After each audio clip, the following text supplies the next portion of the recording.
for the towers to collapse the way we saw them collapse basically implies that the columns simply collapsed into themselves. They telescoped straight down.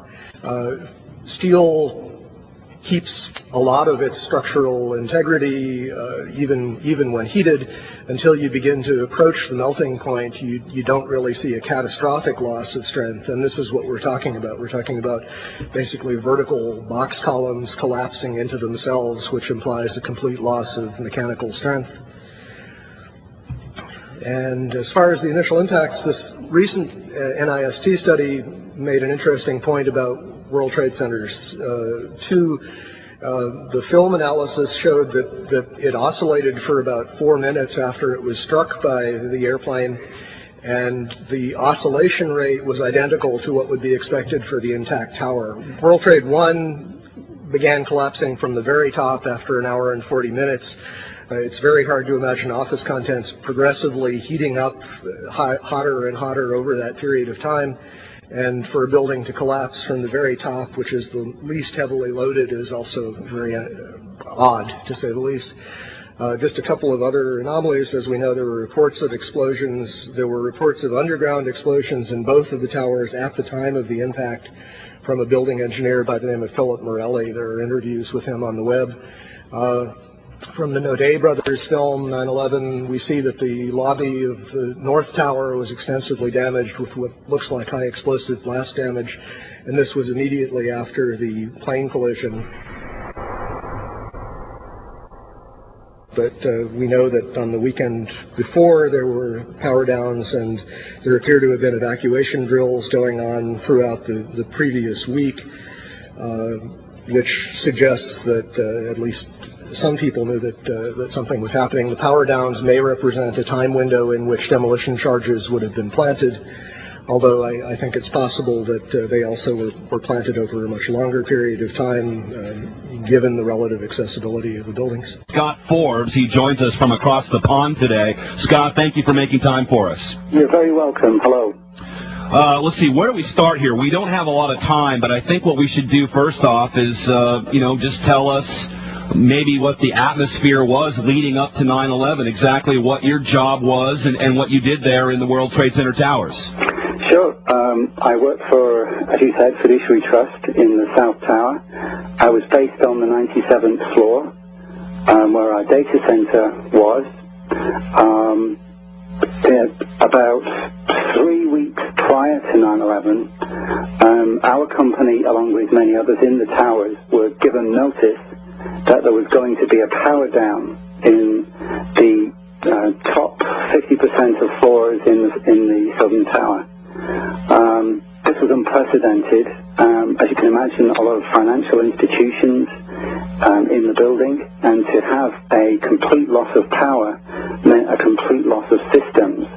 And for an organization like my company, it was truly extraordinary. I mean, people probably scrambling as soon as they could to secure their systems before the power down. Yep, that was part of the deal. Have there been, let me, because for the sake of time, I want to keep this moving as much as possible, Scott. Have there been any power downs like this? Again, you were notified by the Port Authority there'd be a 36-hour power down at the top half of your tower. Have there been anything like this prior to this particular power down, and exactly give us a time frame of when you were notified about the power down as related to 9/11. What was the date of the power down, and had there been one prior to this?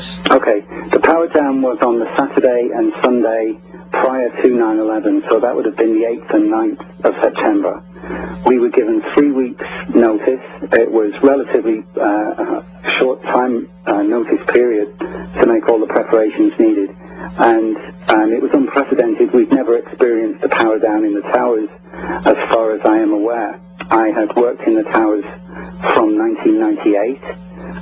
My colleagues who had been in the building well beyond that could not remember an occasion such as this, apart from the bomb incident in the early 90s. Well, let's move to this, Scott, because now the power has been down, and you see a number of maintenance workers coming into the building. What was in your mind suspicious or notably suspicious about some of these workers coming in to come in for the power down? Actually, at the time, I wasn't suspicious at all. It was just part of the fact that there was a power down and that there were workers in overalls in the building. But looking back now, you noticed that there were some suspicious behavior with these workers. Well, of course, looking back, you question everything, and you wonder.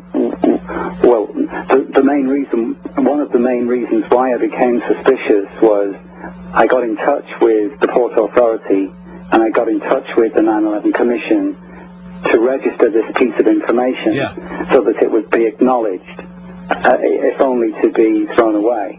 And I had no acknowledgement. They did not come back to me. I repeatedly called and wrote letters to them. I've had no acknowledgement.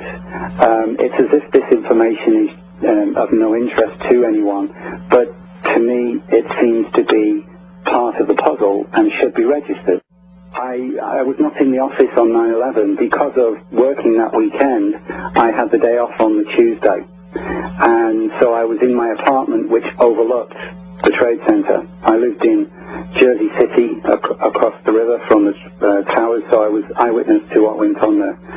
And as soon as I saw the first tower go down, the South Tower, I was highly suspicious. It just didn't look correct. It looked like a controlled demolition. It did not look like a building collapsing either from an aircraft hitting it or from a fire inside. It seemed to crumble into dust. Yeah. It just didn't ring true.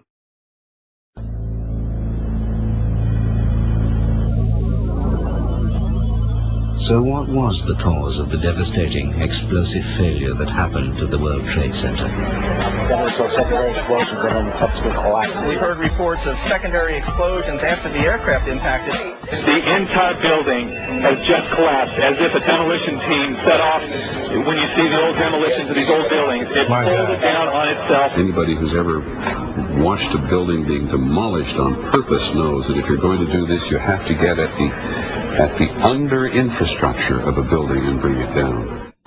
Like, it sounded like gunfire, bang, bang, bang, bang, bang, and then all of a sudden 3 big explosions.